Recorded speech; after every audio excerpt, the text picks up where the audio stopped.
Intro.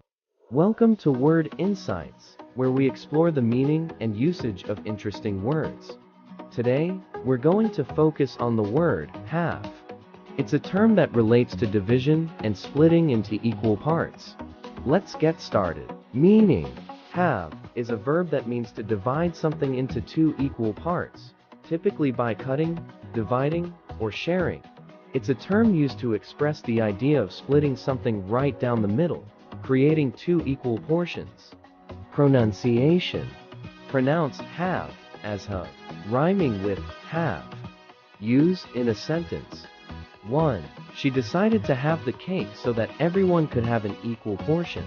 2. The company will have the budget to allocate resources more efficiently. Synonyms. Synonyms for halve include split in two, divide in half, cut in half, or share equally. Conclusion. Halve is a straightforward word that signifies the action of dividing something into two equal parts. It's applicable in various contexts, from sharing food to making financial decisions. Thanks for joining us, and may you always find ways to have and share the good things in life.